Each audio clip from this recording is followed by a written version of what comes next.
Les amis, bienvenue, j'espère que vous allez tous très très bien et très content de vous retrouver pour cette nouvelle vidéo. Alors Barça-Naples vient de s'achever à l'heure où je m'enregistre, un partout entre les deux formations, but de l'ouverture du score de Piotr Zielinski en première période, égalisation de Ferran Torres sur un penalty jorginhesque. C'est un match que je trouvais vachement intéressant, qui a mis en lumière plusieurs des paradoxes du Barça, qui a soulevé plusieurs des interrogations que je me formule quand je vois cette équipe évoluer.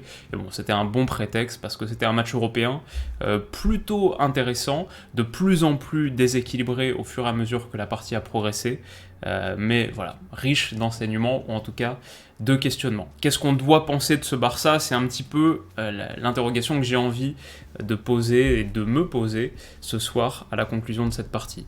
Qu'est-ce qu'on a vu sur cette partie? Qu'est-ce qu'on a vu sur ce match?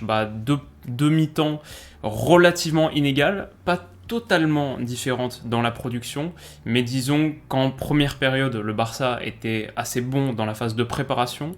Sur la construction, c'était intéressant. Dans l'entrejeu, c'était intéressant. Barça finit la période avec 60% de possession, 8 tirs à 3, il me semble, donc quand même en dominant le Barça, au moins territorialement, mais en souffrant énormément dans les deux surfaces. Devant, avec des lacunes à la finition qu'on retrouvera aussi en seconde période, ça c'est tout un axe de la réflexion, mais aussi derrière, où le but de Zielinski par exemple l'illustre parfaitement, protection de surface vraiment calamiteuse, le fait qu'il puisse être touché dans cette zone déjà, après un bon travail napolitain sur le côté, mais ensuite Piqué qui se retrouve à terre au moment de la première frappe et qui du coup est bloqué sur ses appuis, peut même pas surgir sur le rebond. Tout le monde qui regarde un petit peu l'action se dérouler, même Frenkie de Jong, que j'adore par ailleurs, qui est très très statique dans la surface, un petit peu comme tout le monde.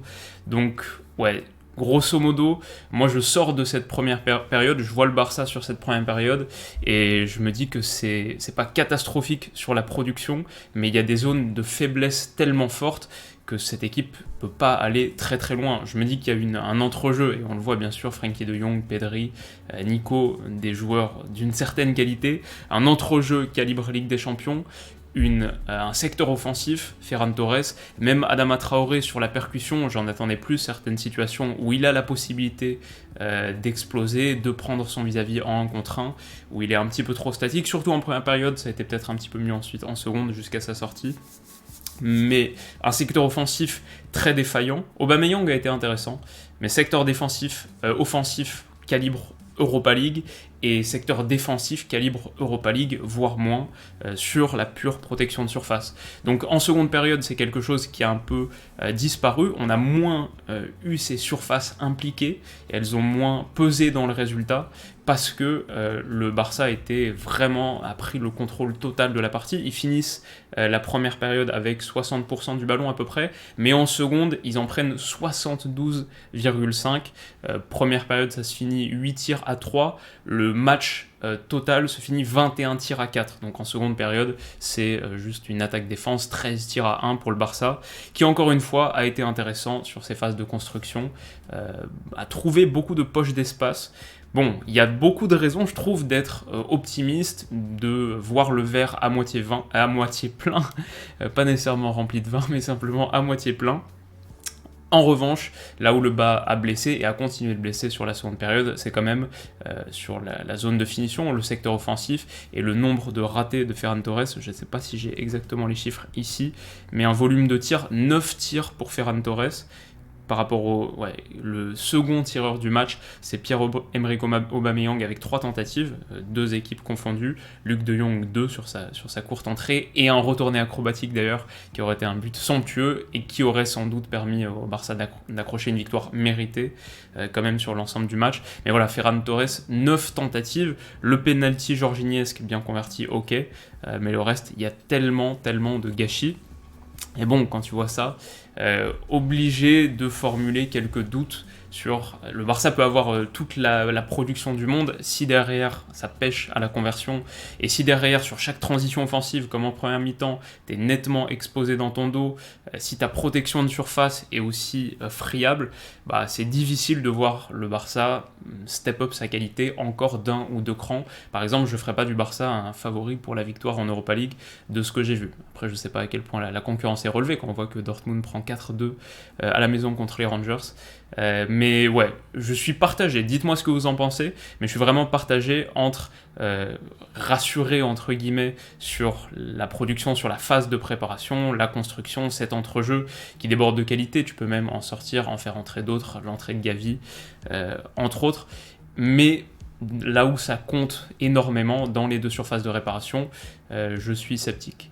Donc voilà, en gros pour le Barça, si on doit parler rapidement de la prestation napolitaine, intéressante sur la première demi-heure de jeu à peu près, avant de s'essouffler considérablement, à partir de l'ouverture du score en fait. Quand même, bonne ligne défensive, Di Lorenzo, plusieurs retours décisifs, Kalidou Koulibaly qui est, bon on est habitué, un monstre absolu, Juan Jesus qui est fautif sur côté gauche, qui est fautif sur le penalty, qui est pas particulièrement sévère, mais il faut pas mettre la main là, en pleine surface de réparation, donc ok. Des Napolitains qui n'étaient pas catastrophiques, mais qui n'ont pas proposé assez. Voilà grosso modo sur cette partie.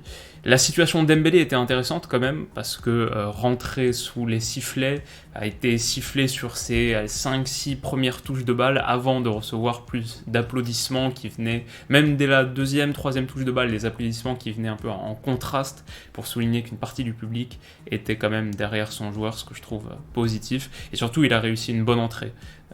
Je pense que sur le dernier quart d'heure, il y a 2 situations qui sont créées quasiment uniquement par lui, avec de la percussion sur le flanc, un centre en retrait qui est juste un petit peu dévié par un Napolitain, ou juste un peu trop long, un peu trop court. Bonne entrée d'Ousmane Dembélé, et ça c'est quand même quelque chose de rassurant quand on évoque la question de ce secteur offensif. Maintenant, c'est pas uniquement de la percussion qu'il faut, parce qu'a priori, avec Adama Traoré, t'es censé en tout cas avoir un profil de percussion. C'est à la finition que j'attends, c'est barcelonais. Voilà à peu près ce que j'avais envie de dire. On a parlé de Gérard Piqué, difficile. On a un peu parlé des Napolitains.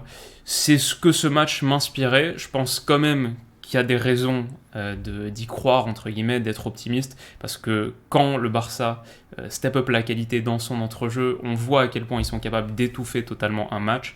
Il y a cette partie de l'ADN qui reste.